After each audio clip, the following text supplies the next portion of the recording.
aprofundando mais, né, do que meu nome e a universidade de onde eu trabalho. Eu queria começar mostrando como eu conheci Jesus. Então, eu conheci Jesus, eu ainda estava na graduação. Rafael, deixa eu interromper um instantinho.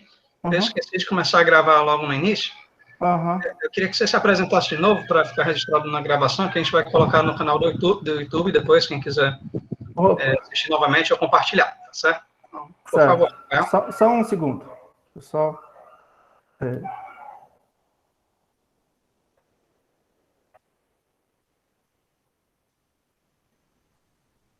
Bem, então eu queria me apresentar, né? Sou Rafael, sou professor aqui da Faculdade de Veterinária do Ceará.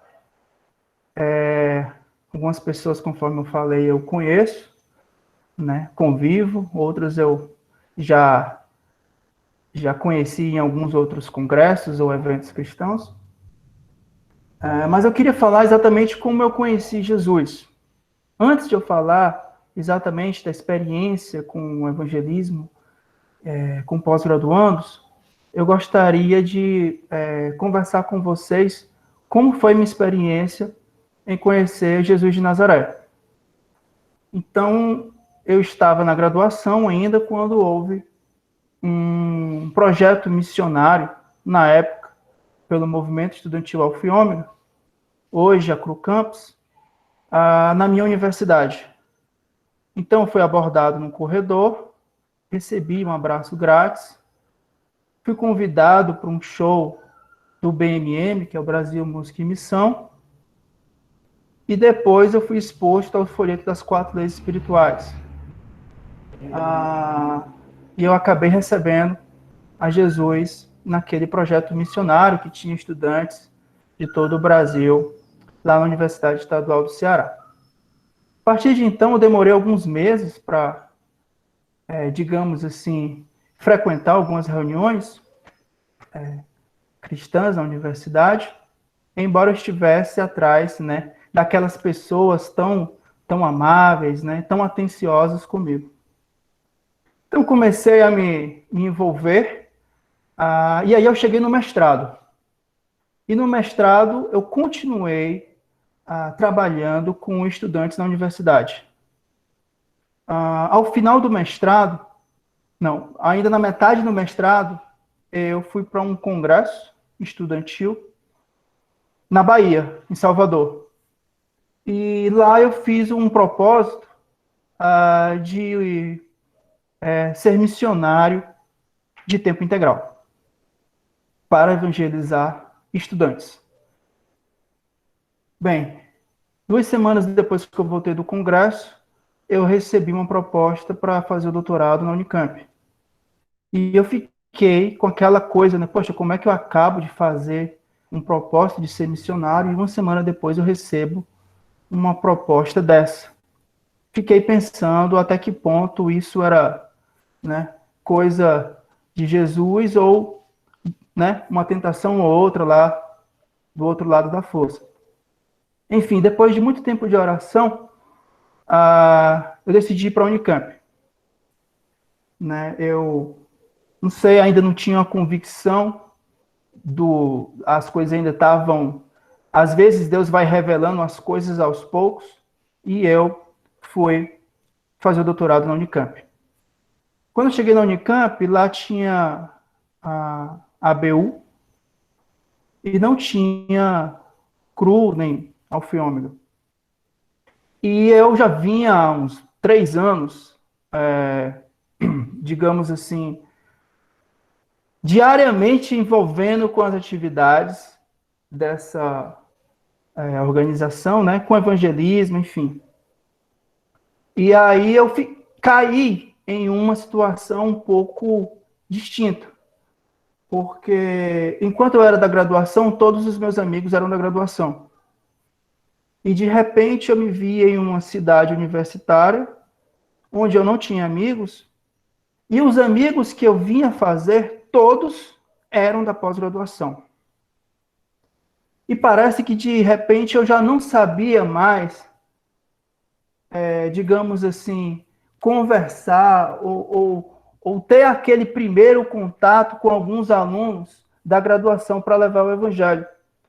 Porque eu não conhecia alguns e parece que, assim, todos os problemas ou as situações que eu estava vivendo já não tinha, digamos assim, mais a ver com a graduação, a vida estudantil. Parece que de uma hora para outra, toda a responsabilidade de já estar formado, né? Não estar recentemente formado, já estar formado, já ter concluído o mestrado, já estar no doutorado, caiu a ficha, né? Eu já não sou mais um estudante de graduação, eu sou um doutorando. E preciso, né, digamos assim, me conectar com pós-graduandos. Foi aí que a ficha começou a cair. Ainda, só um detalhe, ainda durante a graduação, eu comecei a ver a universidade de uma forma um pouco diferente. Até então, eu só queria evangelizar estudantes de graduação. E a meta sempre foi ganhar a UES para Cristo. E a UES, toda universidade, ela não é feita somente de estudantes. Existem servidores, né? É o porteiro, é o cara do patrimônio, é a tia lá que é a secretária, e existem os professores. Só que a minha cabeça de pós-graduando ainda não tinha essa ideia de evangelizar professores. Era só alunos e servidores. E convivendo com estes pós-graduandos, eu percebi, nossa, eu não tenho formação, digamos assim, eu não tenho habilidades, como é que eu posso te falar? Como iniciar uma conversa espiritual com este público que agora eu faço parte e que antes embora ainda no mestrado, ainda me encarava um pouco como aluno de graduação. Bem, eu preciso dizer a vocês que a vida do graduando, ela é completamente diferente da vida do pós-graduando.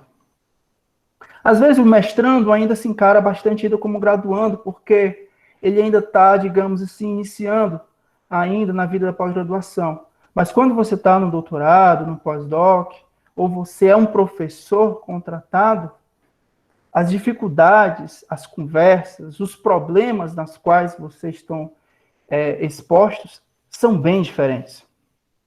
Muito diferentes.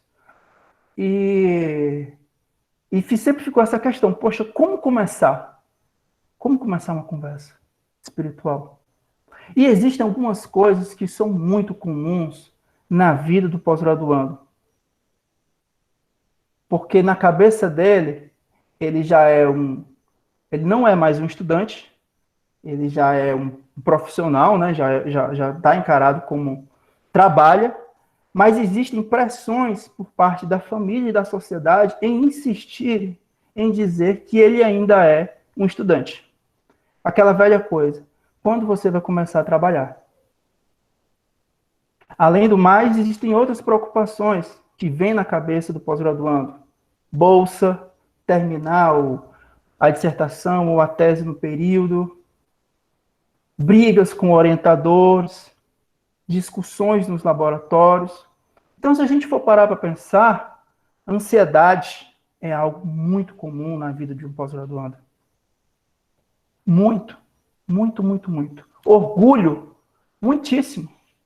Cansei de ver gente orgulhosa porque estava na Unicamp, porque estava na USP, porque estava fazendo uma pós-graduação e aquilo faz dela maior do que as outras pessoas, né? Porque eu sou um cientista, porque logo, logo eu vou ter um título que a maior parte das pessoas não tem. E por incrível que pareça, esse orgulho também leva a uma questão de aceitação. Eu preciso publicar, eu preciso trabalhar, eu preciso estar ocupado, porque se eu consigo determinadas metas, eu sou aceito pelo meu orientador, pelo meu laboratório, pelo meu departamento. Então a gente tem ansiedade, orgulho, dificuldade de aceitação. São três coisas, uma levando a outra, certo? Só que essas três coisas são reflexos, muitas vezes, de tentar ocupar o coração com coisas terrenas e não com coisas eternas. Eu não estou dizendo aqui que depois que você conhece a Cristo, você não vai ter ansiedade. Eu não estou dizendo que eventualmente você nunca mais será uma pessoa orgulhosa. E nem que você não vai insistir ou ficar extremamente infeliz em publicar um paper na Nature ou na Science. São três coisas que vão conviver com o pós-graduando e futuro professor dia após dia. Ansiedade, orgulho e aceitação. Mas é aí que está a questão do Evangelho, né? Pensar nas coisas eternas te vai suprir e vai, quando você começar a olhar para Jesus, já não haverá motivos dessa ansiedade em relação à minha bolsa, se vai acabar ou não vai, porque já não haverá mais motivo de se preocupar com o dia de amanhã. Orgulho, basta olhar para o nosso Deus, o Jesus de Nazaré, quanto ele era humilde. E a aceitação, se você é aceito por Deus, por que você está discutindo em ser o melhor do seu departamento, em algo que você pode até ser melhor hoje, e daqui a 5 anos você não vai estar nesse departamento, com certeza vai ter outra pessoa que vai ocupar o seu lugar. Não há motivo dessa aceitação, porque você já é aceito por Deus. Então, ansiedade, orgulho e aceitação talvez sejam situações que a gente até sejam pontos, gatilhos para começar uma conversa espiritual ainda na graduação. Mas são tipos de conversas completamente diferentes daquelas observadas na pós-graduação. O tipo de aceitação, a situação envolvida na aceitação de um graduando é uma situação completamente distinta daquela do pós-graduando. Por isso que é importante a gente, nesse primeiro contato que a gente vai ter com o pós-graduando, tentar entender o ambiente que ele vive. É necessário entender esse ambiente que ele vive. E como é que acontece, muitas vezes, esse primeiro contato? Existem pós-graduandos, gente, que eles passam o dia inteiro entrando pela noite dentro de um laboratório. Eles estão lá fazendo experimentos, são experimentos longos, eles não saem lá do laboratório, passam o dia inteiro digitando. Às vezes você chamar essa pessoa para um café, para um ambiente que não seja aquele do laboratório, aquele em que ela está envolvida em si, já é uma situação que, para a mente dela, quebra totalmente a complexidade ou a ansiedade que ela está vivendo naquele momento. Então, imagine uma situação, você está lá no laboratório e diz assim, João, vamos ali tomar um café? Isso, ele já se torna um pouquinho mais... Porque é como se aquele ambiente, aquele local de extrema ansiedade para ele, você tirou ele dali e você o levou para uma situação, para um local onde agora ele está mais, digamos assim, mais aberto. Isso não significa que você não pode falar, levar o evangelho, ou falar, ter conversas espirituais dentro do laboratório. Eu só peço para, eventualmente, ter um pouco de cuidado, porque em alguns locais, lembre-se que o pós-graduando já é um profissional. Então, pode ser que o chefe do laboratório não goste de muita conversa dentro do laboratório. É a mesma coisa de situações que aconteceriam na iniciativa privada, na indústria, etc, etc. Você não vai ficar lá conversando 1 hora, 2 horas dentro do laboratório ou na iniciativa privada, porque o seu chefe provavelmente vai reclamar disso. Mas é importante, sabe, ter conversas, ter situações que não sejam somente relacionadas a trabalho. a gente cai numa situação, de novo, a ansiedade, eu preciso trabalhar mais. O orgulho, se eu conseguir isso, eu preciso trabalhar mais. A aceitação, se eu não conseguir, eu preciso trabalhar mais. E chega numa situação que toda a conversa gira em torno do trabalho. É como se estar ocupado fosse algo digno de glória. Só que lá no fundo, as pessoas não estão satisfeitas com isso.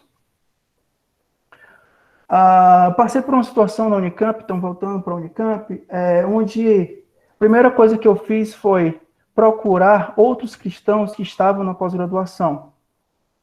Então, conversei com o pessoal da igreja, convidei outras pessoas, saí distribuindo alguns cartazes.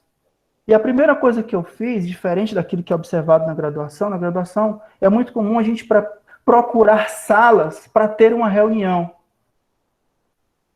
Né? Como é que a gente, muitas vezes, vai tentar prender esse estudante de pós-graduação que praticamente vive dentro de uma sala? Dorme, muitas vezes, no laboratório. Então, é importante chamar para ter conversas, para ter reuniões, para ter QGs, ou, enfim, seja lá o que for que você está pensando, em um ambiente, muitas vezes, uma praça,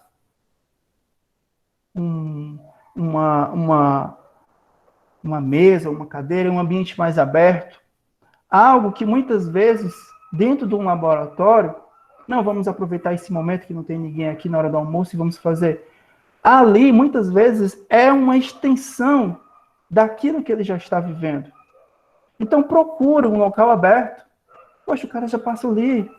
Domingo a domingo, tem gente que vive, quem é estrangeiro, quem mora em outro estado, não tem o que fazer. Eles dormem, levam o colchão e dormem, porque não tem amigos. Outra coisa muito importante, perguntar como é que a pessoa está. Eu sei que muitas vezes isso é clichê. Oi, como é que você está? Tudo bem? Tudo bem. Às vezes a gente nem termina de responder. Mas muitas vezes, situações de ansiedade, gente, e de aceitação, essa pergunta, oi, tudo bem? Como você está? E continuar a outra frase, as outras perguntas, o diálogo faz todo sentido. Aquela ansiedade, aquela aceitação, a pessoa começa a se sentir de fato valorizada, e ela é valorizada, certo? Então, é importantíssimo essas perguntas, esses gatilhos, porque a vida não gira em torno do lápis. Talvez para algumas pessoas essa vida gire. Mas para quem conhece o Jesus de Nazaré sabe que há muita coisa além do lápis. E pode ter certeza, gente, quando você começa a estudar, a trabalhar, pensando nessa perspectiva eterna, as coisas mudam completamente. Muitas vezes, até na hora do experimento ali do doutorado, você consegue ver nos resultados que você está adquirindo o próprio Deus. Se você é da biologia, você é da física, eu não estou entrando aqui no mérito da gente, sabe, casal, da gente linkar ciência com religião. Eu, particularmente, não misturo ciência com política e nem com teologia. Deixa a ciência para lá, a teologia para cá. Mas como discípulo de Jesus de Nazaré, eu sei que nada faz sentido sem ele. Tudo foi criado para ele. Então, em algum momento, você vai sim observar Jesus lá no seu trabalho e nas suas conversas. Outra coisa extremamente importante, gente, é importante que você se identifique e se sinalize que você é um discípulo de Jesus de Nazaré. Isso é fundamental. Não só lá na pós-graduação, mas onde quer que você vá. Olha, eu sou Rafael Campos, eu sou discípulo de Jesus de Nazaré. Isso faz total diferença. Muita diferença. Porque, às vezes, embora as pessoas não queiram diretamente conversar com você, sobre assuntos eternos, elas sabem que você é discípulo de Jesus. E aí começa, muitas vezes, essas pessoas a se abrirem para o Evangelho. Como já teve situações da pessoa dizer: amanhã eu vou ter uma cirurgia, ora por mim porque eu não sei orar. Reza por mim porque eu não sei rezar. Como assim? Tu tem 30 e tantos anos e a pessoa ficou brincando. Você não fez Eucaristia? Como assim? Você nunca foi para a igreja? Não, eu conheço, mas esse tipo de oração, o Deus eu não conheço. Entendeu? Ou então as pessoas muitas vezes ficam esperando qual vai ser, que frase, o que o Rafael, o que o Micael, o que o Nelby vai dizer durante essa situação. Porque não é uma questão, gente, somente de se dizer discípulo de Jesus.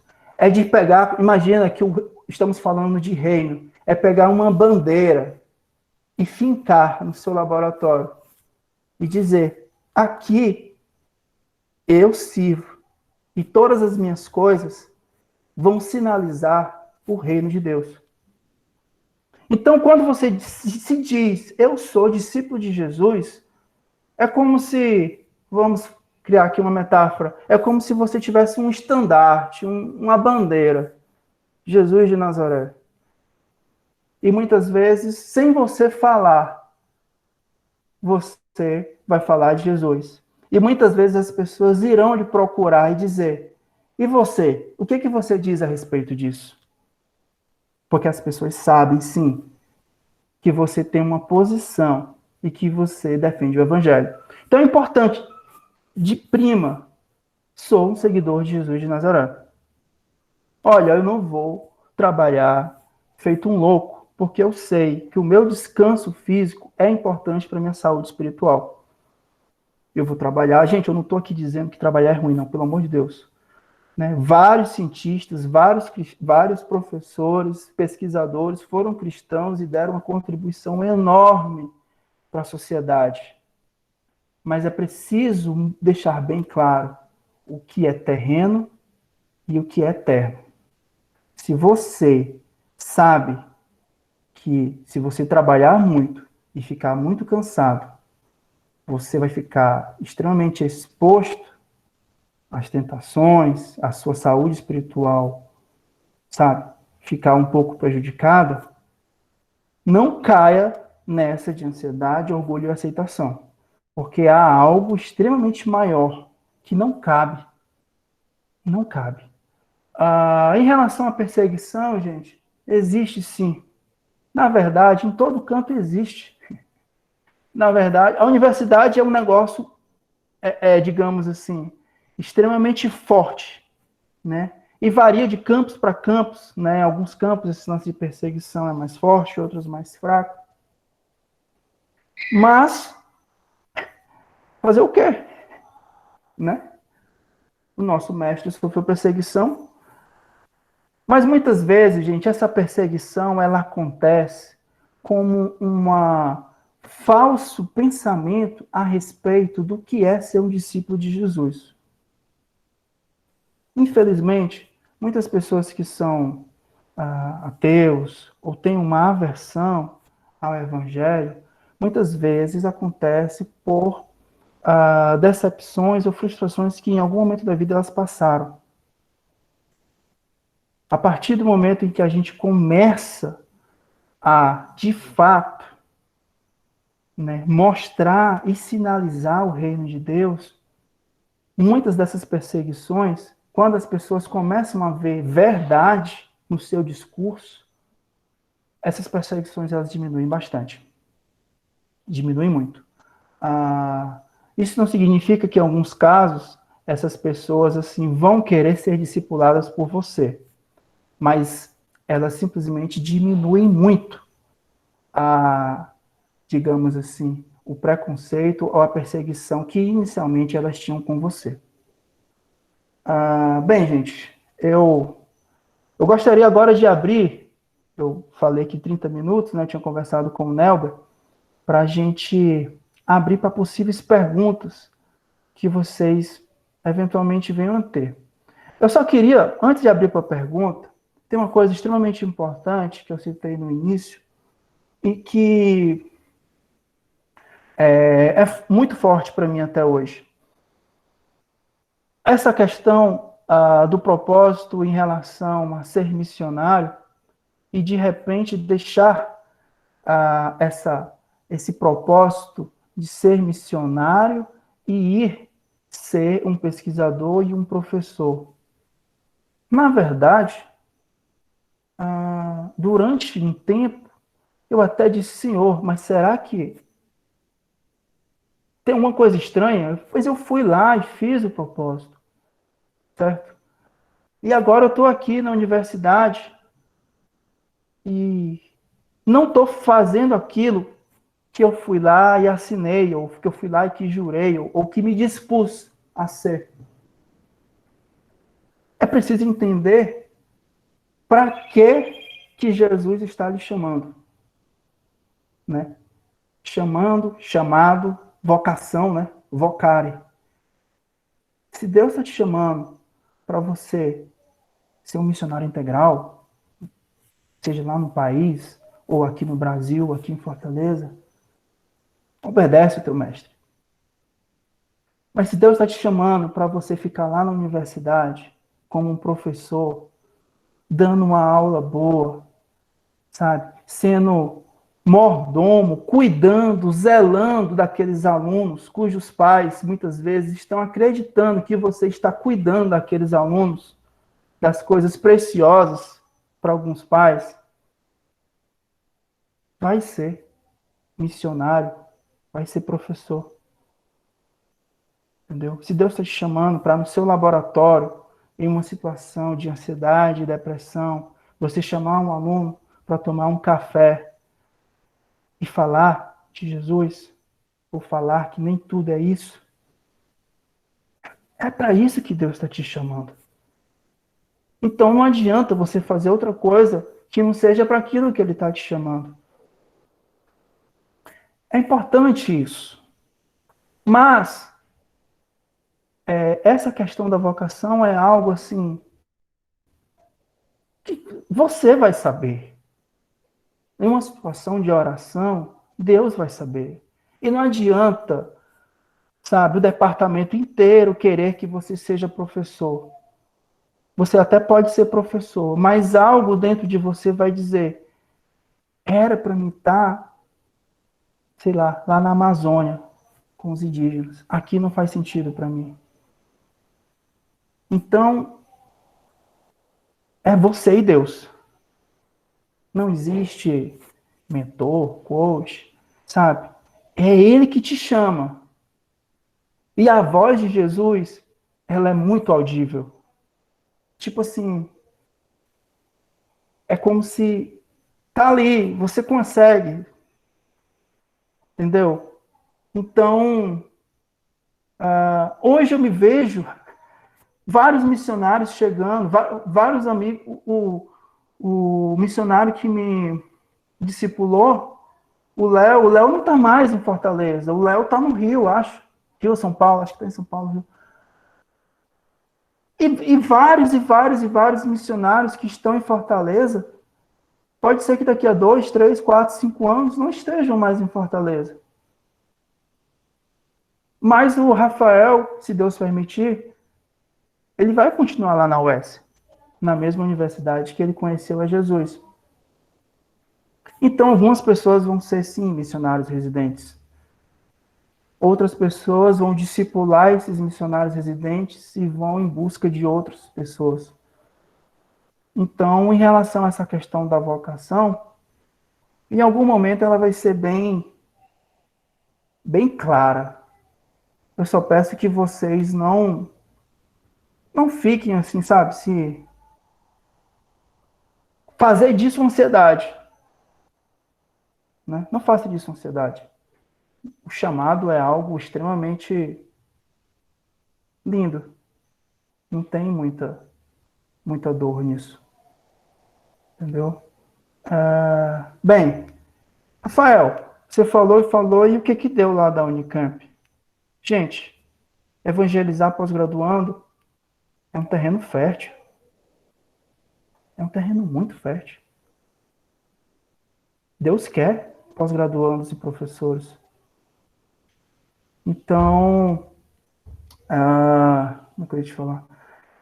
A gente conseguiu, sim, evangelizar algumas pessoas. A gente conseguiu ver algumas dessas pessoas se batizando. E algumas dessas pessoas hoje são professores em diversos estados. Né? Algumas pessoas que entenderam a mensagem, que já eram cristãos, continuam a trabalhar, né, nas igrejas e com seus jovens. Então, evangelizar pós-graduandos, a dependendo da instituição, é algo que você evangeliza e você simplesmente espalha esses missionários pelo mundo. Pelo mundo. Aqui na UES, por exemplo, a gente não tem muito hábito de receber muitos latinos, como era lá na Unicamp. Mas tem muita gente do Piauí aqui na UES. Tem muita gente do Rio Grande do Norte. Entendeu? Então, e tem muita gente que vem do interior fazer pós-graduação na capital. Então, esse impacto de você estar ali... E outra coisa, gente, é uma situação de que você acaba convivendo com aquelas pessoas diariamente. Um doutorado não são 4 dias, são 4 anos. Um mestrado não são 2 dias, são 2 anos. Então, você vai ter várias possibilidades de evangelizar aquela pessoa. Certo? Bem, eu queria deixar aberto agora para possíveis perguntas, tá, pessoal? E Nelber.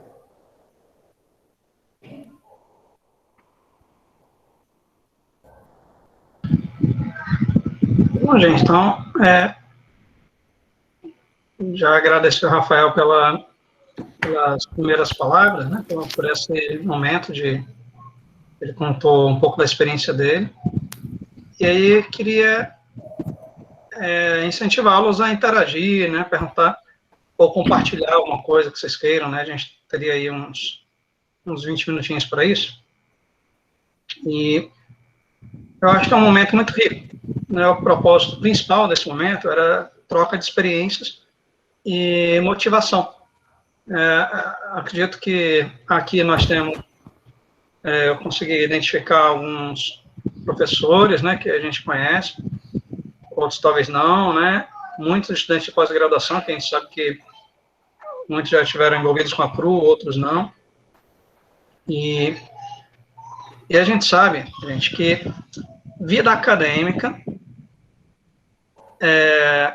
por si só, como o Rafael falou, já nos traz muita luta, ansiedade, e o que mais tem, inclusive, é estudante de pós, né, doutorado principalmente, né, e professor doente psicologicamente por conta do tamanho da pressão, das lutas, né, que nós temos no mundo acadêmico.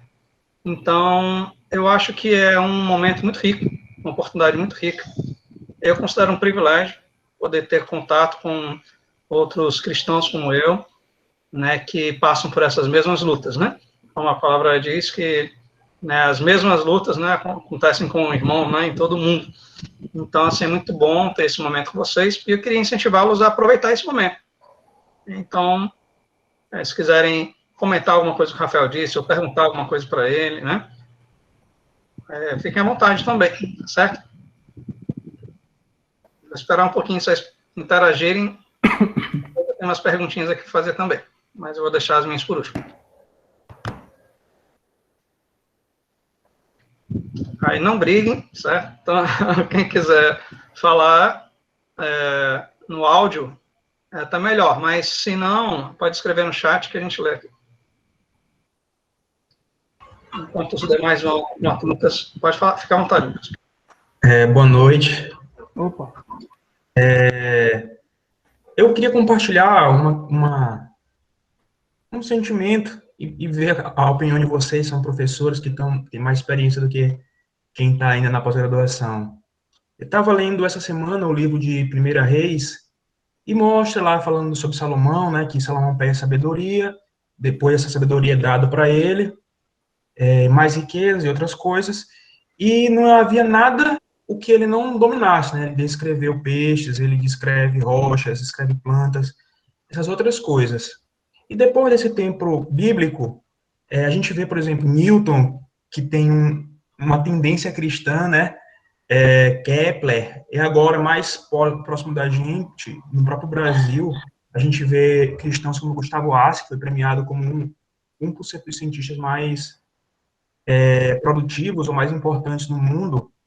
Eu queria saber, assim, porque a gente está falando com relação a não se dedicar completamente à pesquisa, à produção, né? Ou não ver a nossa vida, o nosso Lattes como sendo o resultado mais importante da nossa vida. Mas eu queria saber como é que vocês conciliam isso, essa questão dessa pressão por ser produtivo, né? E como é que isso se harmoniza com a vida cristã. Uhum. Eu posso falar e depois eu posso compartilhar. Eu posso, como é que se digo? Queria ouvir o Nelber e outros professores, a opinião também de outros professores que estejam aqui. Lucas, essa é uma questão bacana, essa sua pergunta.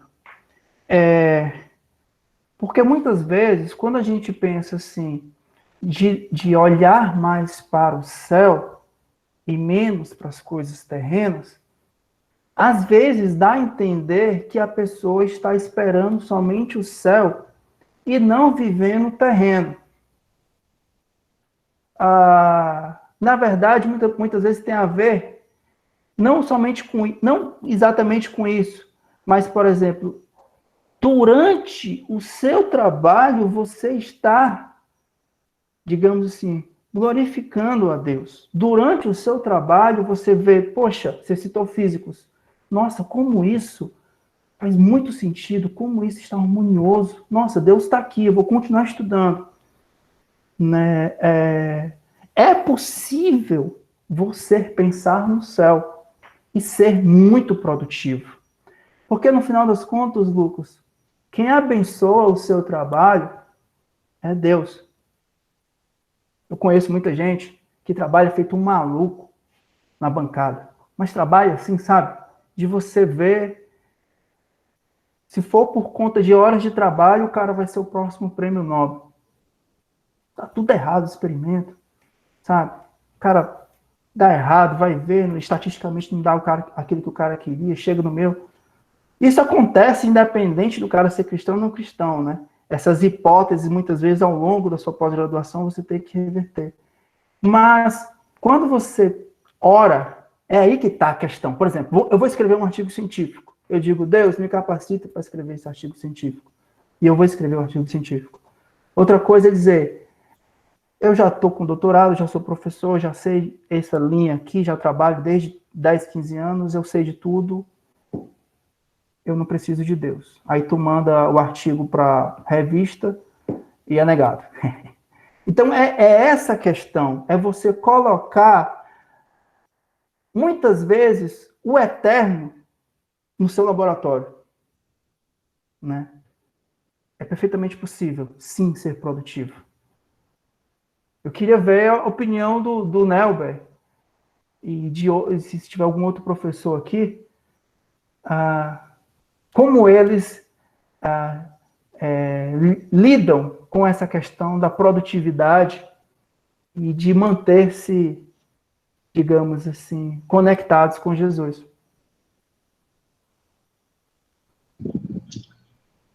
Eu penso que assim, a produtividade, ela muitas vezes ela acaba sendo inimiga da qualidade, muitas vezes. A produtividade em quantidade, né, quando a gente fala de quantidade, ou mesmo se a gente fala, por exemplo, de produção científica relevante, né, às vezes ela pode ser, não necessariamente mas ela pode ser uma inimiga, eu penso, da própria vida acadêmica. porque, sem falar nas questões pessoais, que isso aí é outra coisa que a gente vai falar já já, mas porque, olha só, vocês sabem que hoje, né, é no mundo inteiro isso, não é só no Brasil não, certo? Mas no Brasil me parece que mais ainda, né? Existe uma verdadeira indústria da produção científica, né? E existe uma pressão enorme, digamos, em cima da produtividade. Quando a gente fala da universidade, por exemplo, a gente diz que a universidade tem 3 pilares: pesquisa, ensino e extensão. Mas, na prática, na vida acadêmica, o que a gente vê é que parece que um desses pilares é muito maior do que os outros. A gente não vê uma coisa realmente simétrica. É como se a pesquisa fosse uma coisa muito, muito mais importante do que a extensão e ensino. A gente não recebe uma pressão tão grande a respeito de extensão e de ensino como recebe de pesquisa, por exemplo, né? Não estou querendo dizer que pesquisa não seja importante, né? Claro. Mas o que eu estou querendo dizer é que existe uma certa supervalorização de modo tal que isso suprime muitas outras coisas importantes na vida acadêmica e para a vida da própria instituição, da universidade, né? Da instituição, de qualquer que seja a instituição em questão. Mas, assim, acaba que essa produtividade se torna meio que uma ditadura, e eu estou falando isso só nos aspectos humanos. Existem muitos professores de alto gabarito, de alta produtividade, que questionam os mecanismos de avaliação, do MEC, CAPES, né? E isso é uma discussão enorme, aberta na universidade brasileira e em todo o mundo. Uhum.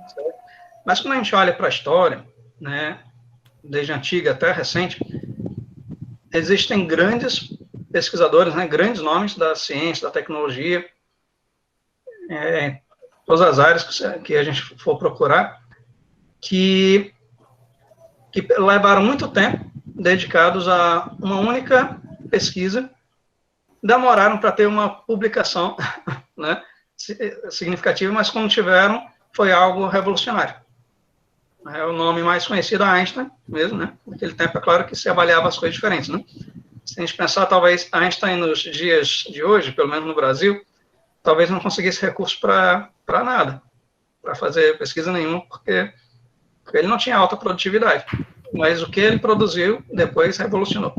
Né? Então, isso eu estou falando em termos gerais, mas se a gente falar do ponto de vista como um cristão, né?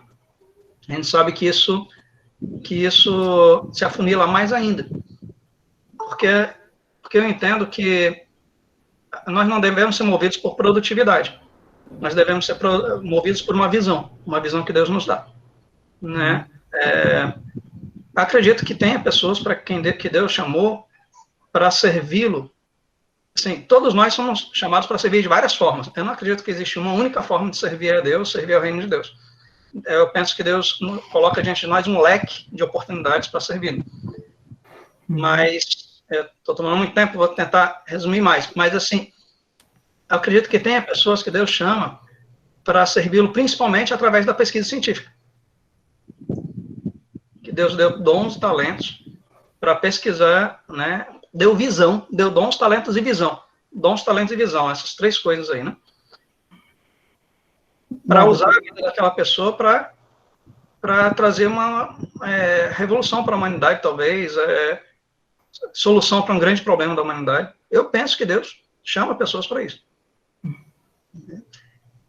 Então, a produtividade pode ser inimiga até mesmo, assim, da carreira acadêmica, da vida cristã, da vida pessoal, da vida familiar, pode ser inimiga do próprio sucesso. Se a gente pensar o sucesso dentro de uma cosmovisão cristã, né? Aí eu queria que alguém mais falasse também. Tem uma colega que está com a mãozinha levantada, Helena Célia. Micael também. Vamos lá, podem ficar à vontade, gente. Bem, boa noite. Graça e paz. Eu no momento, não estou na academia e não tenho tido produtividade. Estou fora da docência há algum tempo, por questões pessoais. mas eu tenho tido muita experiência com essa questão de ser cristão dentro da academia. E não digo perseguições ao ponto de se tornar mal-estar, de você se sentir constrangido, mas em momentos de debates, em momentos de mesas redondas, você sente, às vezes, pelos argumentos, notinhas, brincadeiras, insinuações. Eu sou historiadora, né? Tenho especialização em História da Arte, professora de História de Etiqueta, profissional social, certo? As histórias todas estão em volta de mim. Eu sou história para todo lado, certo? E tenho muitas histórias em relação à minha vida acadêmica. Eu fiz o meu curso de licenciatura em História na Universidade Católica de Pernambuco, em 2008, certo? E eu era perseguida. Eu era perseguida muito discretamente, mas eu era. Primeiramente, a minha turma era pequena, certo? E se eu tiver a oportunidade ou tempo de poder contar isso sem muitas delongas, eu primeiro tinha uma amiga de classe que disputava comigo questão de quem tirava nota maior ou menor. Agora, isso ela fazia sozinha, porque eu não entrava no jogo dela. Eu sempre dizia que a questão de notas são consequências do seu estudo. Você não estuda para ter notas, você estuda para crescer, você estuda para, lá na frente, você ter conhecimento, para você ter fundamentação, para você ser diferente. Então, eu sempre dizia a ela, nota é consequência, e a sua inteligência não é medida por notas. E eu dizia isso a ela. Então, eu era perseguida por isso. Eu me sobressaía na sala devido a isso. A segunda perseguição que eu tinha é porque eu era considerada burguesa. Dentro do meio acadêmico, existia uma forte ideologia marxista de tendência esquerdista. Então, eu era uma pessoa que não vivia entrando em discussões, eu não estava me expondo, a não ser que me perguntassem ou que me colocassem meu ponto de vista, e me achavam burguesa. E depois que descobriram que eu era protestante, então foi por isso que juntaram uma coisa a outra, de eu ser burguesa e eu ser protestante, fundamentado dentro do livro de Max Weber, da questão do capitalismo, que todo protestante é rico porque acumula riqueza e porque trabalha muito e saber usar o dinheiro racionalmente. Então, eu tinha essa coisa, eu me sobressaía na sala de aula, e então eles ficavam, essa perseguição, fazendo esse jogo de disputa que eu não entrava, primeiro porque eu era protestante, então, e que outra coisa, e era rotulada, porque toda a igreja, ela é corrupta, todo pastor cresce ilicitamente, e etc. Enfim, né, a gente sabe que tem pessoas aí que têm determinados comportamentos que maculam a imagem do evangelho, mas isso não são todos. Mas na universidade se via dentro desse prisma. E o outro aspecto era por ser burguesa, porque eu não participava das passeatas da Uni. Eu não ia para as passeatas, principalmente quando a universidade aumentava as suas mensalidades. Então, o pessoal dizia que eu, como burguesa, eu não ia me meter no meio do proletariado, eu não me ia rebaixar. Só que isso nunca me inquietou. Só que esses aspectos nunca me inquietaram. Agora, você pode ser muito bem, ter produção acadêmica, viver no meio acadêmico e ter o seu credo. Uma coisa é uma coisa, outra coisa é outra coisa. Porque a questão é você ser transparente. Se você tem doutrina, sabe, você não é derrubado. E você, quando arguído, você tem fundamentação teórica, que é a Bíblia, para botar no canto da parede. Um professor na Universidade Federal de Pernambuco, no curso de História do Catolicismo, ele começou a falar sobre a questão do ateísmo. Porque fulano é ateu, porque eu sou ateu, porque eu não acredito em Deus, porque Cristo é energia. Eu cheguei para ele, eu disse, energia, se você botar a mão na tomada, você leva um choque. E aí ele começou a ficar assustado, e eu disse, tem outra coisa. O ateu, ele não nega Cristo. O ateu, ele não admite a Cristo. Porque você não pode negar o vazio. Para você negar o vazio, para se negar o vazio, precisa de uma ação. E sem ação, você não pode negar o que não tem. Então, você não acredita, você não admite. E outra coisa, dentro de você, dependendo do seu comportamento, você já é cristão, porque você sabe que você foi gerado por uma força maior do que você. Então, o cristianismo, você já começa a admitir Deus aí. Né? Agora, outra coisa, o cristianismo é muito claro, certo? O cristianismo é muito claro. Então, você pode ter uma produção acadêmica, você pode ser o bambambam, você pode ser um pós-doutor, mas se você tiver convicções, e se você tiver que ser, e lá dentro Deus pode lhe usar muito bem para você obedecer ao idem de Deus. Por lá dentro você pode fazer isso, certo? Então, outra coisa, aquele que me negar, né, eu negarei perante o Pai. Então, convicções com Deus é que vai lhe fazer a diferença. A sua doutrina é que vai fazer a sua diferença. A sua comunhão com Deus é que vai fazer a diferença. Então, você pode ser um intelectual fantástico, certo? Agora, não impede que você seja cristão, nem que você defenda as suas convicções. Até porque, no meio acadêmico, é aberto, democracia é dissenso, e você nós estamos numa democracia que há liberdade de expressão. Então, do mesmo jeito que eles querem ser reconhecidos, do mesmo jeito que eles querem se colocar, nós também queremos. Agora, uma coisa é saber chegar, outra coisa é saber a oportunidade, não é? Qualquer um é missionário. Missionário não é aquele que vive no campo, no Xingu, que vive em Dubai, que vive ser perseguido, não. Você pode ser missionário como é que se diz, evangelizando sua vizinha, certo? Então, outra coisa, Deus não nos prepara e nos joga, não. Deus fica conosco. Se você pegar para Josué 1:9, não te chamarei eu ser forte e corajoso. Outra coisa, se você não está vocacionado, mas Deus lhe chama, ele vai lhe vocacionar. Deus prepara. E Deus não nos joga, não. Então, eu acho que essas coisas, para não ser mais extensa, eu acho que essas coisas não impedem de você ter uma vida acadêmica próspera, você fazer a diferença na sociedade como formador de opinião, com um grau de criticidade, certo? E você ter a sua fé. Porque seu credo é seu credo. Uma coisa é uma coisa, outra coisa é outra coisa. Muito obrigada. Certo. Pastora Helena, obrigado. Gente, essa questão tanto de produtividade como a questão também de perseguições são dois temas, duas pautas, que valeria um encontro para falar só sobre isso.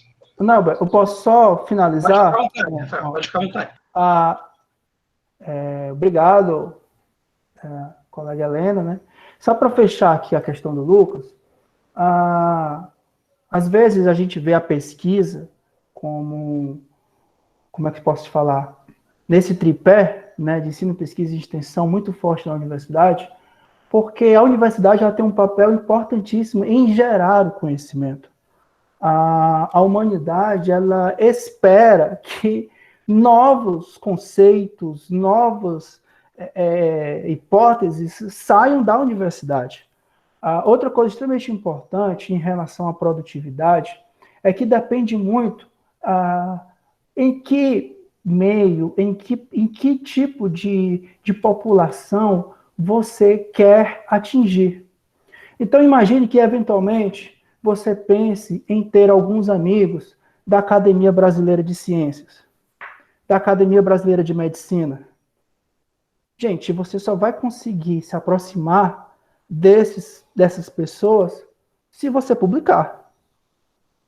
Entendeu? Se você quer se aproximar do secretário de Ciência e Tecnologia do Estado, você só vai ter condições de ter acesso a ele, dele lhe receber, se eventualmente você publicar.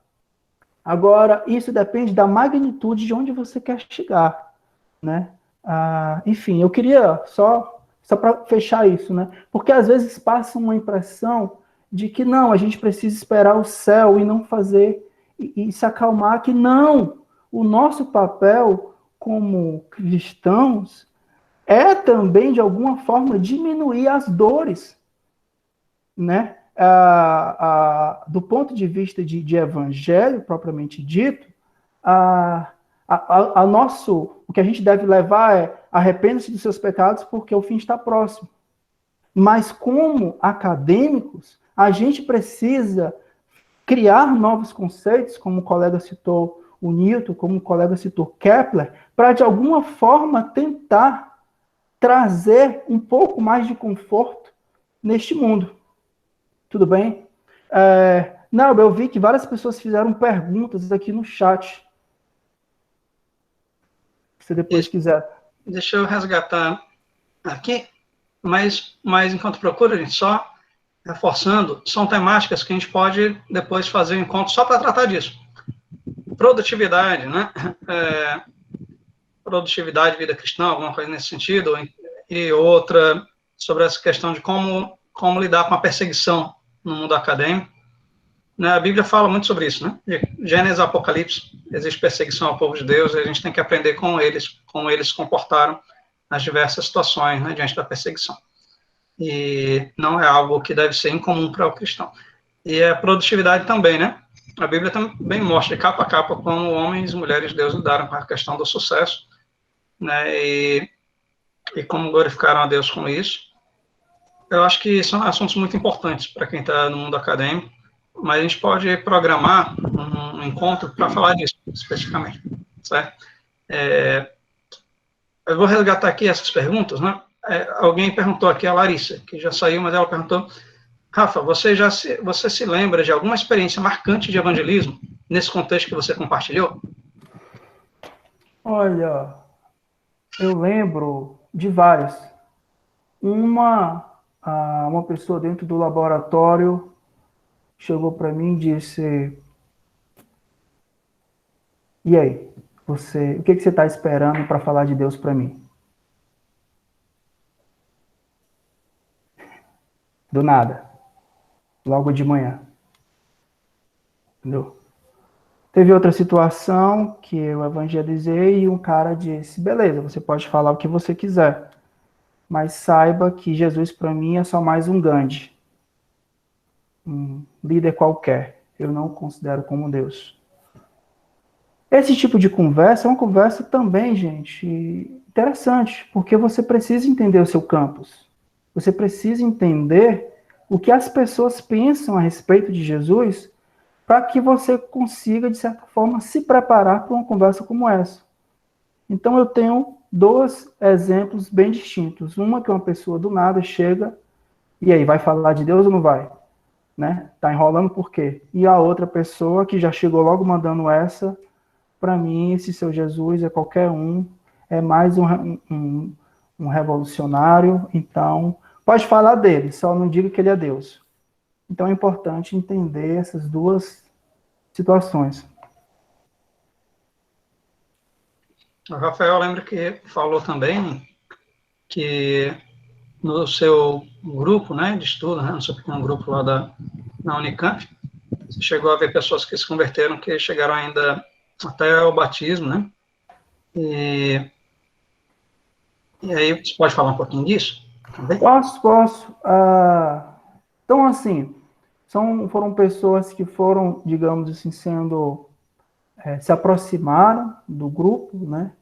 Eu acredito que Deus já vinha, de certa forma, trabalhando na vida delas, né? Uma dessas pessoas eu falei de Jesus da mesma forma de que falaram para mim, através dos folhetos das 4 leis. E uma outra pessoa, ela foi interagindo com a gente, foi. Até que num belo dia ela disse que era ir para a igreja de vocês, e lá ela... Minto. Ela assistiu Deus Não Está Morto. E ela disse, Rafael, agora tudo faz sentido. Aquelas coisas que vocês falavam, agora faz sentido. Eu assisti um filme aqui, agora tudo faz sentido. Né? Mas aí vinha... Esse caminhar é muito importante, certo? Porque às vezes as pessoas, elas têm algumas atribuições para fazer, e muitas vezes elas saem no meio da reunião.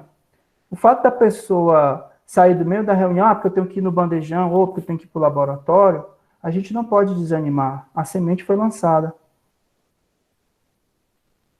O importante é caminhar. Mas alguém perguntou aqui também, a Maria Lima, né? Perguntou sobre... Rafael, você já teve algum mal-estar com outro doutorando de outras religiões? Não. Porque aquela coisa, você não precisa, sabe? Para falar de Jesus, você não precisa... as pessoas, eles sabiam da minha posição. Eu sabia da posição deles. Eu não vou mudar a minha posição por conta de cara feia ou Não. Né? Quando eu queria falar alguma coisa, eu falava no que eu cria. Pronto. Não precisa também... O meu Deus é o Deus do amor, o Deus da amizade. Se eu sair gritando com ele gritando comigo, não é assim. Não é assim. Certo. Eu vi várias mãozinhas sendo levantadas e baixadas aí, então, quem quiser falar aí, fazer mais alguma pergunta, fique à vontade, eu vou resgatar mais uma aqui que tem no chat, certo? Mas fiquem à vontade, pessoal, para levantar a mão. Boa noite. Posso falar um pouquinho, né, Albert? Eu fico ali no grupo, nunca falo, nunca consigo participar das reuniões, e hoje eu consegui. Então, deixa eu me apresentar um pouquinho. Eu sou professora Joilane, sou aqui do campus de Picos, né? Já tinha até pedido desculpas outras vezes ao Neber, porque eu acho muito interessante esse tipo de conversa, né? É uma forma da gente se encontrar no meio acadêmico, né? E dizer, poxa, eu não estou sozinha, né? Eu não estou sozinha nessa. Mas eu até me justifiquei, de algum modo, algumas vezes para ele. E eu, inclusive, entrei atrasado, pedi os alunos para entrarem, eu estou dando graças a Deus que tem alguns aqui. E eu estava no EBD com a pequena de 3 anos, para vocês terem ideia. Aí, entrei depois. Mas, vendo as conversas aqui, achei muito interessante, porque veio um resgate, né, à minha memória. E vou resumir o máximo possível, mas eu me converti na universidade, gente. E isso ter acontecido me chama muita atenção para algumas situações que eu vejo chegar nas minhas mãos, sabe? A forma de alguns alunos viverem, agirem, me lembra o que eu fazia antes, né? E como Deus teve que transformar. Então, isso tem sido uma experiência, uma delas, alguns aí já falaram. Pastor Dário, né, falando nomes aqui, Igreja Batista de Teresina, em Tancredo Neves, foi quem me conduziu no discipulado inicial. E uma das coisas que ele teve que sentar comigo e mostrar as 24 horas do dia que Deus me dava, nunca esqueci disso. Porque eu fui conduzida, né? Meu pai, eu sou do interior do Piauí, mas meu pai disse, eu quero filhos doutores. Na cabeça dele, né? Era o que ele tinha de melhor para te dar. E ele o fez, né? Da forma dele, ele o fez. Mas, graças a Deus, que Deus me alcançou lá na universidade. Né? E foi alcançando meus irmãos depois, e eu não conseguia admitir que um domingo, não era para estudar. Consegue entender isso? Então, era assim. Isso na graduação. E eu vejo alunos fazendo isso, né? Inclusive, numa aula que eu ministrei esses dias, eu falei, eu não sei como é que está a situação de vocês, mas hoje eu já consigo administrar segunda a sexta, né? Eu tento aos poucos explicar isso para eles. Mas é bênção de Deus até isso, gente, vocês saberem administrar tempo, né? E aí Deus vai me dando mais algumas coisas para administrar, né? Família, filhos, e isso tudo foram desafios de ser mulher, né? Esposa, mãe, e orientar alunos e estar na academia. Os alunos estão dizendo aqui, né? Meta de vida de segunda a sexta, mas é isso. Né? E o domingo, então, domingo é para Deus, né? É para a gente glorificar Ele, porque foi isso que o pastor Dari me mostrou. Eu disse, gente, são 24 horas do dia, e eu não estou admitindo, eu não conseguia ir, gente, para o domingo pela manhã, e ele me ligava e disse assim, não, é porque eu estou estudando isso. Isso para mim era muito claro, para mim era tranquilo demais, tinha que ser assim, entendeu? E aí, Deus foi, né, conduzindo a gente a algumas situações, e eu lembro que uma das palavras também, quando eu decidi ir para o doutorado, já casada, uma colega daqui da igreja disse assim, Joelane, você vá, mas lembre, não esquece disso, que mais do que qualquer tipo de produção, Deus, e o que você vai fazer lá tem uma prioridade. Então, isso foi comigo para o laboratório. Sim, eu tive a oportunidade de ver um orientador meu, que a gente mudou de orientação no meio do caminho aí dos 4 anos do doutorado. Ele veio a falecer, mas eu evangelizei ele lá no leito. E isso ficou na minha cabeça, porque eu não evangelizei antes. Eu não tinha coragem de fazer isso antes, né? E ele era altamente produtivo. Tá? E 5 horas da manhã, se você mandasse e-mail, ele respondia. Patentes, né? 38 anos de idade. Né? E eu vi isso. Eu fui lá com meu marido, disse, a gente precisa ir lá. E levei aquele livro, o Propósito de Sua Vida, não estou lembrada do título agora, mas tinha esse título. Certamente ele não leu, porque ele já não tinha mais condição de ler. Né? E eu falei algumas palavras ali. E depois mudamos de orientação, eu consegui livros, levar para nosso pequeno grupo, na época, um colega de laboratório e uma menina que eu consegui acompanhar também na época. Né? Foi para a igreja, decidiu com Cristo, mas depois eu acho que ela não seguiu. Né? E aí eu até questiono a Deus o que eu fiz de errado, né? Na verdade, não é essa a pergunta, né? Mas tudo bem. Mas foi feito, mas eu acho que precisamos fazer mais. Né?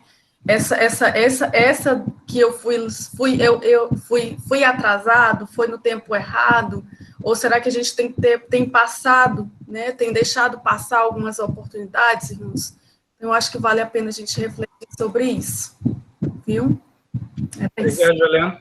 Juliana é professora aqui da UFP também, a gente fica muito feliz de tê-la conosco, tem história bonita aí para contar, né? Acho que pode, em outra oportunidade, falar mais um pouquinho, né? A gente pode convidar para dar um testemunho aqui também, né? E acho que isso fortalece muito a fé de todos nós.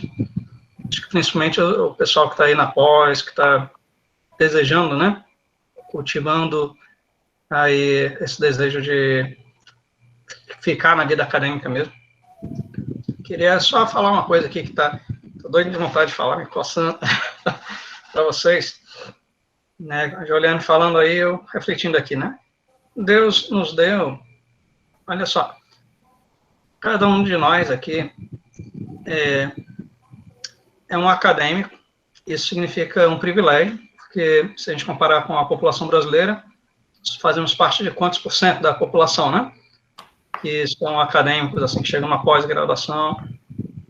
Então, isso é um privilégio. Outro privilégio, muito maior que esse, é conhecer a Cristo, né? Deus nos deu as duas coisas. Certo? Então, sintam-se abençoados por isso. Pensem bastante sobre isso. Deus lhe deu as duas coisas, né? Dois grandes privilégios. Então, com algum propósito, né? E aí, o propósito não é glorificar seu nome. O Rafael bem colocou aqui, a eternidade não cabe no lápis.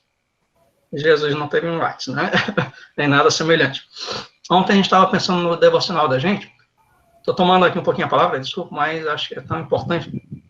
Estava fazendo um devocional em família ontem, aqui com a Elvia. Ontem, foi antes de ontem que a gente tocou nesse assunto. No momento no ápice da popularidade de Jesus, Jesus estava falando sobre a morte dele, né? Então, todo mundo, né, Jesus tinha ressuscitado a Lázaro, entra em Jerusalém, aclamado como rei, chega lá no templo, né, expulsa lá os comerciantes, né, ladrões, né, e o povo parece que gostou daquilo, né, viviam sendo explorados, e extorquidos, na verdade, naquele comércio, e todo mundo, e os fariseus começaram a planejar matar Jesus, porque ele tinha muita popularidade. No auge da popularidade, a gente pode pensar em termos de produtividade, Jesus estava pensando na morte. Jesus estava pensando sobre um foco, ele tinha um foco, um objeto, né, um objetivo, uma visão.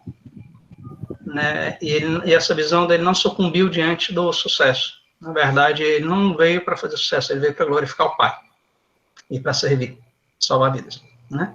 Então, que a nossa relação com o sucesso seja semelhante também. Né? Mas teve mais... A gente vai já encerrar, certo? Eu vi mais pessoas levantando a mão, eu quero dar oportunidade aí ainda para quem quiser perguntar, falar alguma coisa, né? Eu vi muitas pessoas levantando a mão. E tem mais umas perguntinhas aqui no chat, não sei se vai dar tempo de responder tudo. Tem uma pergunta para a Joilane aí. Joilane, você é professora de quê? Responde aí no chat. E aí, deixa eu ver. Tem mais alguma pergunta? Eu vi algumas pessoas levantando a mão. Yasmin. Boa noite, gente. Quero parabenizar Rafael pela palestra. Eu gostei muito. Foi de um caráter bem prático, né? Assim, ele trouxe a vivência dele. E eu achei um momento muito legal. Eu levantei a mão bem no início, assim, acho que já passou até do momento, né, que eu ia falar. Mas eu vou falar mesmo assim, que foi ainda da primeira pergunta, que foi da pergunta de Lucas, né? Que ele trouxe, falou de Salomão, de grandes homens que estudaram a ciência, né?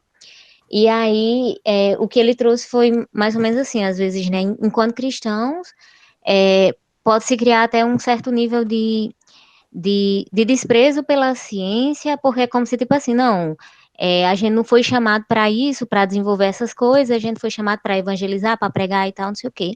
E como o Neuber falou, né, existem realmente pessoas que foram chamados para fazer ciência. E aí, uma coisa que ele perguntou, né, como que professores, né, conciliam essas coisas. E eu acho que a questão central disso, né, é a disposição do nosso coração.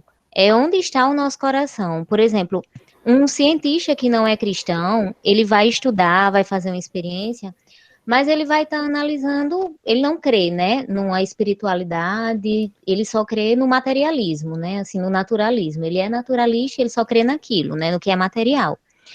Então, para ele vai ser matéria fria, né? Ele está estudando ali, sei lá, aquelas reações, aqueles cálculos. Ele não está vendo, né, que existe algo por trás. O Kepler, como você citou, quando ele descobriu uma constante, né, que media a rotação lá dos planetas e tal, quando ele descobriu isso, ele teve a impressão, ele escreve, né, ele descobriu um pensamento secreto de Deus.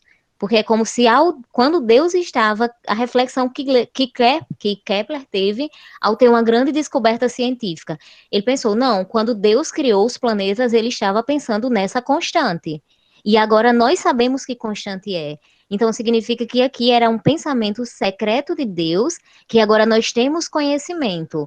Então, eu acredito que Salomão, Newton, quando eles contemplavam essas coisas, a disposição do coração dele é de estar estudando o próprio Deus, né? Tipo, teve umas amigas minhas que foram para minha defesa do mestrado, quando eu coloquei as fórmulas, né, a demonstração matemática do meu experimento, elas se assustaram, né, integrar umas coisas que elas nunca tinham visto.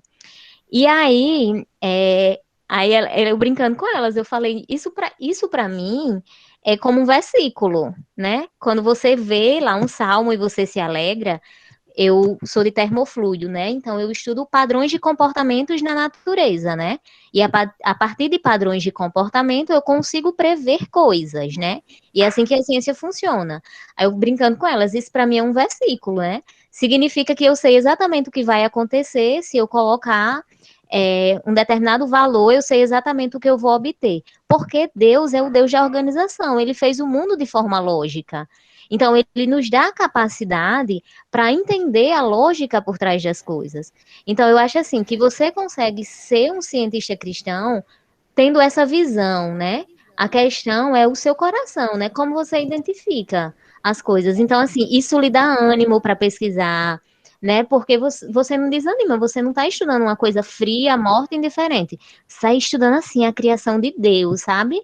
Isso lhe enche, assim, de ânimo para buscar, para criar coisas, para descobrir, porque você sabe que aquilo foi Deus quem criou, né? Então, eu acho que é mais nesse sentido, né? Que esses grandes homens, né? Salomão, ele estudou as plantas, os peixes, mas eu acho que em tudo, né? Ele via o próprio Deus, assim.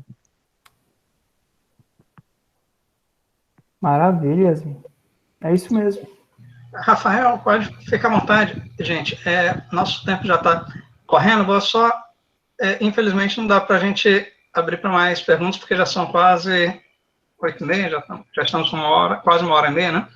Mas eu estou muito feliz pelas participações de vocês. Estou vendo que estão gostando, né? Está quase todo mundo aqui ainda.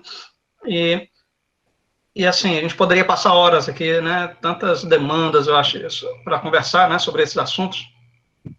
A gente não tem tantas oportunidades, né? A gente precisa ter mais, né? E vamos ter. Então, eu gostaria de sugerir um livro. Sim, eu gostaria de sugerir um livro.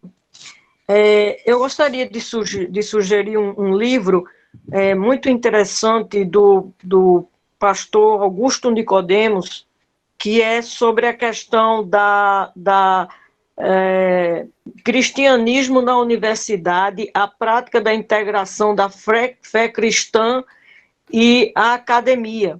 É um livro muito interessante que fala como a universidade representa um grande desafio para os jovens cristãos que ingressam na busca de uma formação acadêmica e de qualificação profissional, dominada por uma visão de mundo naturalista, materialista, ateísta e darwinista.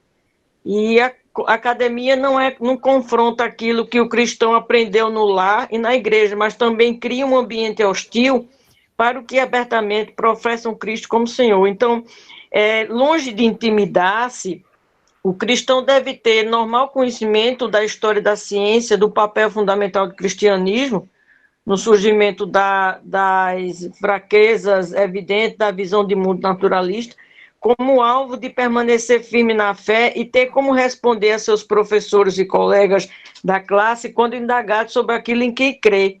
Então, este livro ele tem como objetivo ajudar o cristão universitário a entender melhor sua fé à luz dos desafios que encontrará no ambiente universitário. É o resultado de 10 anos de experiência do autor na área como chanceler da Universidade Presbiteriana Mackenzie, em São Paulo. Então, é um livro muito interessante aí, que eu acho que irá contribuir e ajudar muita gente também a entender esse universo. Muito obrigada, boa noite. Obrigado, professora Helena. A Joeliane já colocou o link para o livro, que a professora Helena falou aqui, né?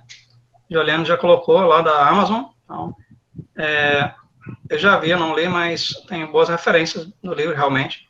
Obrigado, professora Helena. E Rafael, então, eu vou passar para o Rafael falar suas últimas palavras, não que Jesus vai levá-lo agora, né? Suas últimas palavras nesse encontro, e aí a gente vai já fazer um fechamento, vou dar umas informações depois, tá certo? Para a gente encerrar com a oração. Tudo bem. Então, eu fico super feliz, né, com essa nossa reunião.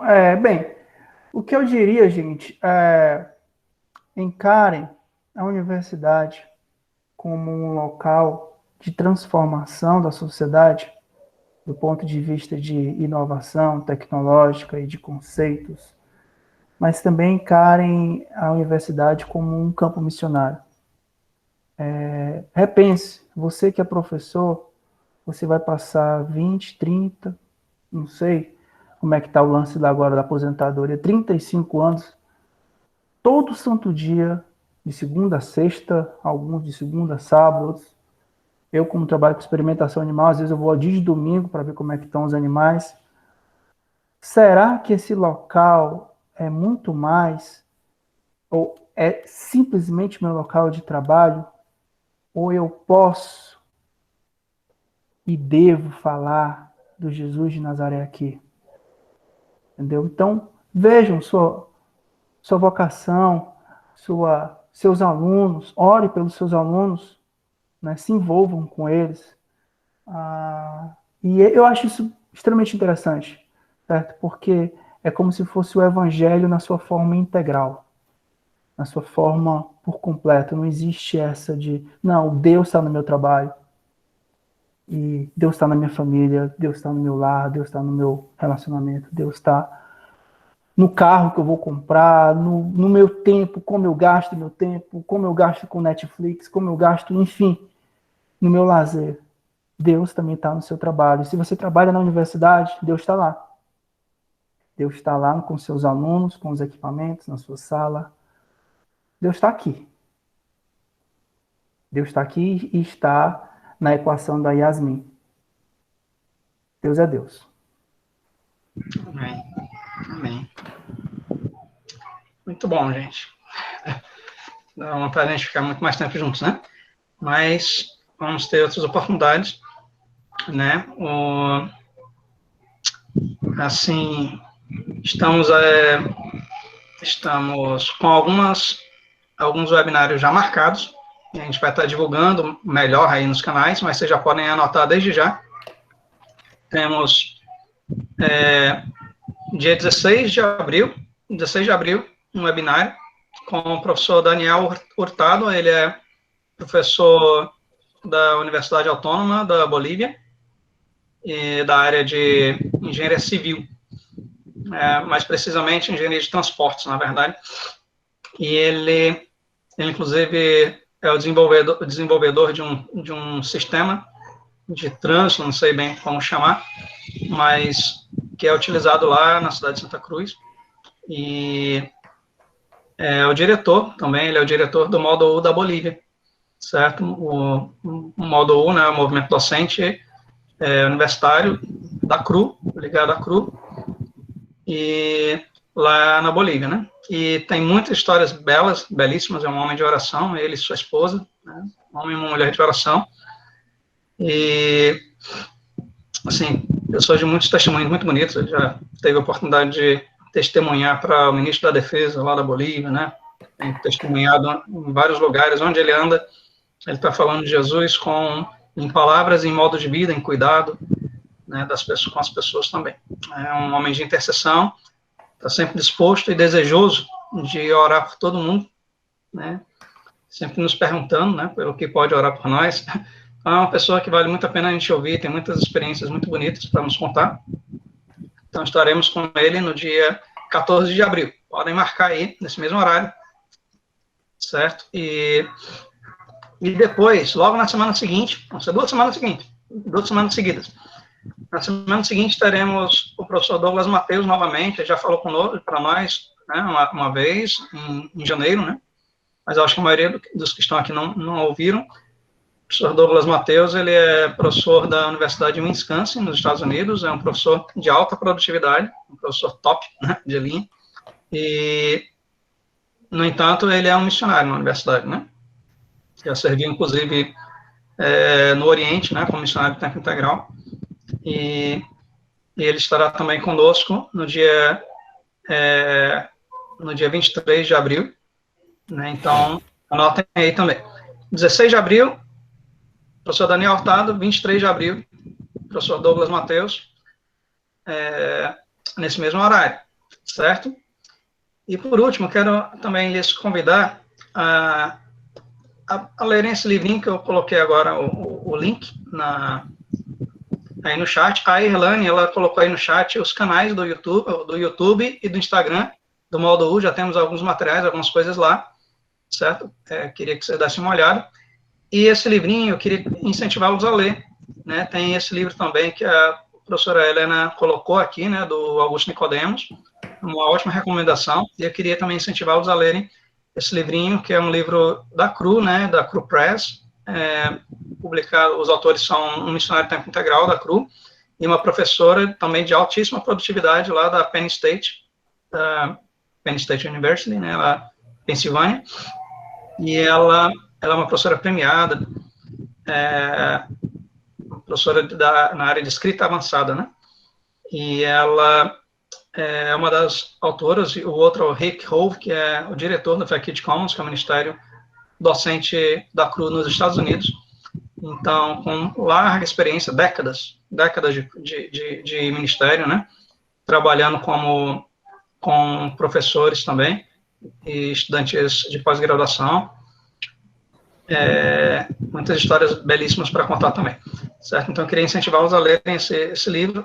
Nós começamos alguns grupos de estudo, ainda tem um funcionando, que é o da Irlane. Se alguém quiser participar do grupo de estudos, fale com a gente, que a gente manda para a Irlane, e a Irlane integra vocês. E vamos ter outros grupos de estudo ainda em cima desse livro, mais para frente. E temos um resumo de alguns capítulos, estamos fazendo um resumo dos capítulos em vídeo também, no canal do YouTube. E aí é isso, né?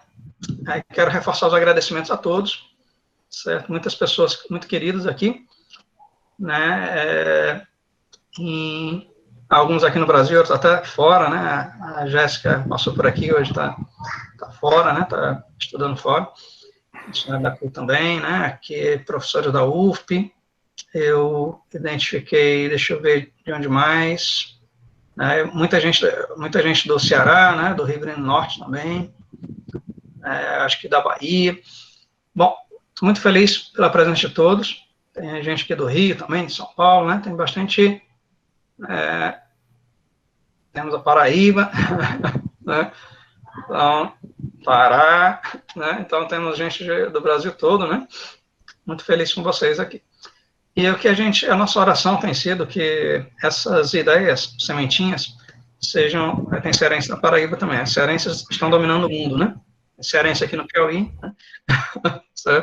Então, essas sementinhas que a gente está lançando, a nossa oração é que elas brotem, né?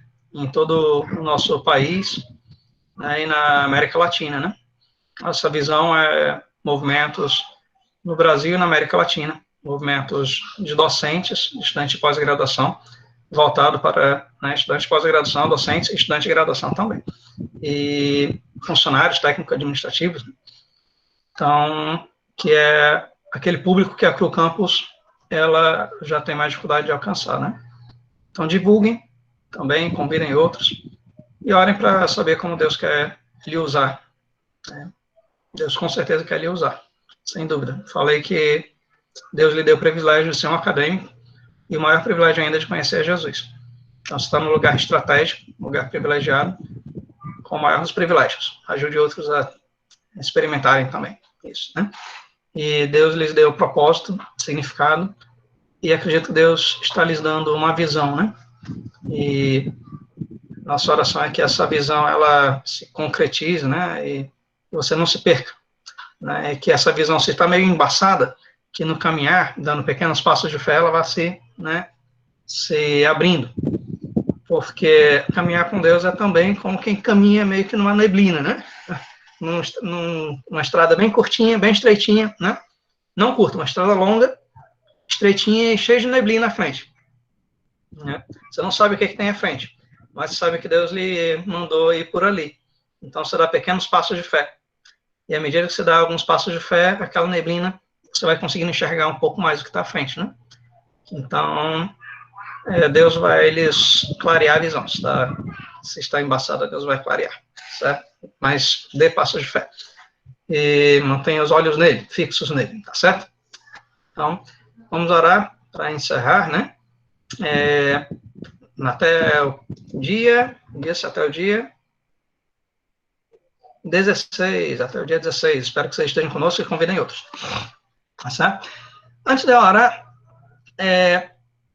quem quiser saber mais alguma coisa também do módulo U, quem quiser entender mais alguma coisa também do Ministério, pode colocar a pergunta, sua pergunta e seu contato no chat, tá certo? Porque não vai dar tempo da gente discutir mais aqui, mas coloque sua pergunta e seu contato no chat, ou eu vou fazer melhor, vou colocar meu contato aqui, certo?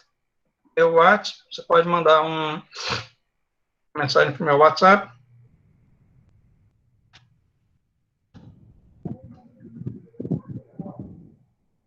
Certo?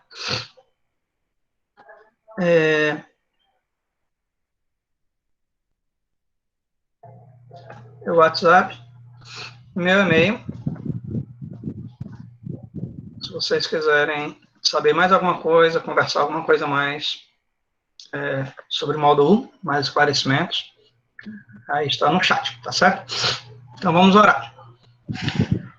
Senhor amado, obrigado pelo grande privilégio que o Senhor nos dá, Senhor, de te conhecermos sobretudo, Pai. Obrigado porque o Senhor conhecia cada um dos nossos passos, cada um dos nossos dias, desde antes da criação do mundo, Senhor. E obrigado por isso. Obrigado por estar conosco. E por nos dar também esse privilégio, Senhor, de viver a universidade, o mundo acadêmico.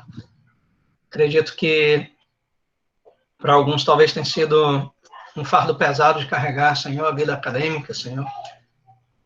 Mas acredito que estão ali por um chamado seu, Pai. Então que aquilo que hoje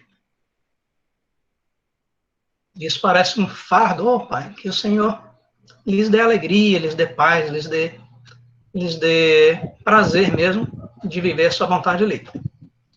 Te oro que como à medida que eles forem compreendendo melhor a sua vontade, que esse fardo vai se tornando mais leve, porque a tua palavra diz que o teu fardo é leve. E que eles encontrem, Senhor, muita alegria na visão que o Senhor lhes der. E que eles se sintam seguros dando esses pequenos passos de fé, Senhor, no meio da neblina. Muito bom saber que o Senhor está segurando nas nossas mãos. Um abismo de um lado, outro no outro, muita neblina na frente, mas o Senhor está segurando nas nossas mãos. Isso é suficiente e maravilhoso. Que o Senhor lhes aqueça a mente, aliás, aqueça o coração e lhes dê luz à mente, Senhor. E que sejam, de fato, agentes de transformação na vida de quem encostar neles. Conhecidos e desconhecidos, Senhor, de algum modo. Que a vida deles seja luz, que a vida deles produza vida por onde andar. A vida de Cristo, Senhor. Em nome de Jesus. Em nome de Jesus Cristo. Ó Deus, como sabemos que o Senhor tem propósitos tão maravilhosos para o mundo e que a universidade faz parte desses planos, Senhor. Nós temos certeza disso, Pai. Que o Senhor use essas pessoas aqui para a redenção, Senhor, para contribuir com a redenção de todas as coisas. Redenção do conhecimento, redenção das práticas profissionais, a redenção, sobretudo, de vidas. Ó Deus, em nome de Jesus, aqui estamos, nos entregamos, confiamos no Senhor. Aí está uma sementinha lançada, é o Senhor quem dá o crescimento e em Ti confiamos. Louvado seja o Teu nome. Obrigado pelo Rafael, Senhor, sua vida também, que ele venha dar muito mais frutos do que o que ele tem em mente, Senhor. Até a velhice, como diz a Tua palavra, quando ela chegar. Por toda a sua vida, até o dia da redenção de todas as coisas. Em nome de Jesus, Pai, te louvamos e te agradecemos. Amém. Amém, gente. E tchau, tchau. Muito obrigado pela presença de todos. Qualquer coisa, estamos aí. Até a próxima. Obrigado, Rafael. De nada, obrigado. Eu que agradeço.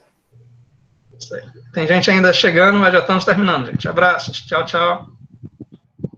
Tchau. A Genô chegou no final, mas na próxima você pega mais tempo conosco. Muito obrigado pela sua presença também.